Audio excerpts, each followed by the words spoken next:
I wasn't going to do a video on my trailer today.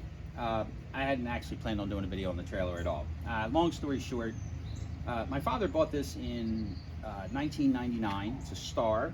It's actually a 1-ton trailer. It's got full-size tires on it. It's a pretty nice trailer. One of the things that's always been the bane of existence with pretty much anybody who's ever owned a trailer, be it a boat trailer, utility trailer, tow-behind trailer, trailer, is the lights. For whatever reason, trailer lights just don't ever like to work. Now, I've replaced the lights in this trailer. This will be the third set of lights that have been on this trailer. The first set of lights was incandescent lamps. They actually rotted apart on the inside. I threw them away. I bought a set of LEDs for it. I replaced them. And, well, no, not for nothing. I was an asshole, and I backed up and smashed one of the lights. Well, I couldn't buy just one trailer light that matched the other one. And if I put two mismatched lights on it, the trailer wouldn't have towed right. So I put a new set of lights on them. Now, I'll admit, I haven't driven this trailer in a year. I haven't used this trailer in over a year. One of the interesting aspects of this trailer, other than it being 1 ton and 23 plus years old, is that it's a tipping trailer. And it's pretty cool that it tips. So I don't actually need a ramp. If I want to load something, you don't need a loading ramp. The trailer tips, and you can use it as a dump trailer. It's pretty cool, actually. So I backed the truck up to the trailer today to go use it, and I plugged my lights in, and I did my DOT light check. I got no lights. Oh, well, you know, trailer lights. So I started doing troubleshooting. Now, trailer lights, there's usually only 2 things that go bad with trailer lights if you got no lights at all.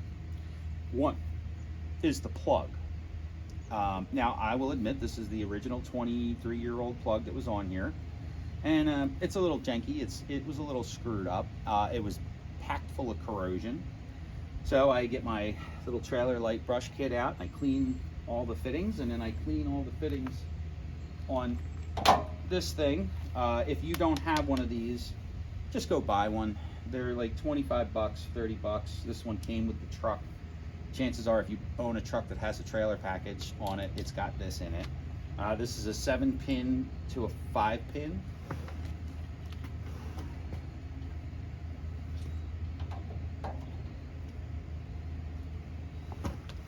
There's stuff in there that you need.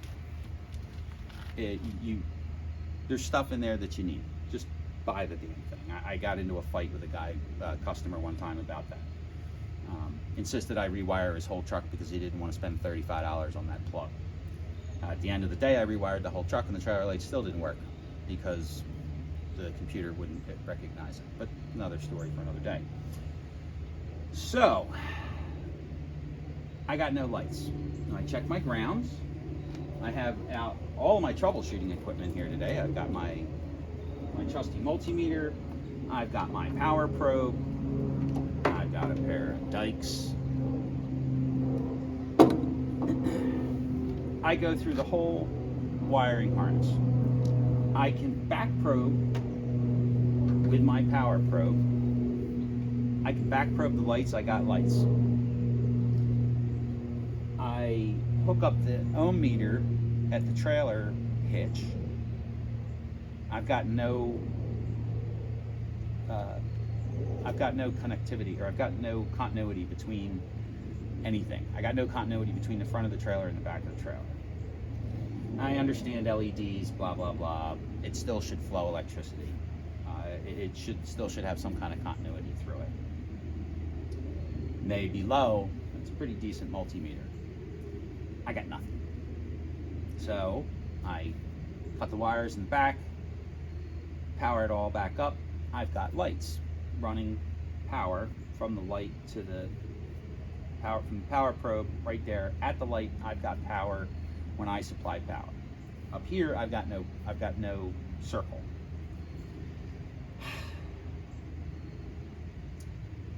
I haven't driven the trailer in over a year. I haven't used the trailer in over a year. There is no direct wired ground between the trailer and the tongue. The trailer obviously requires, or the trailer manufacturer obviously figured that the pivot point for the trailer and the hold down point for the trailer was more than enough to provide ground for the system. Well, they were wrong. So basically I wasted a good 3 hours today troubleshooting an electrical system. Finally, I got so frustrated I was going to rewire the whole thing. And I had the epiphany that, hey, I must be losing ground somewhere between the tongue of the trailer and the trailer itself. How did you lose ground? There's 10 points of contact to create a ground. Well, Uncle Fezzi's luck, all 10 are corroded to the point where it wouldn't make ground. Even with an LED, it wouldn't make ground. Now, for those of you that love to wallow in my misery, I had 3 hours today of troubleshooting an electrical system that turned out to be rust.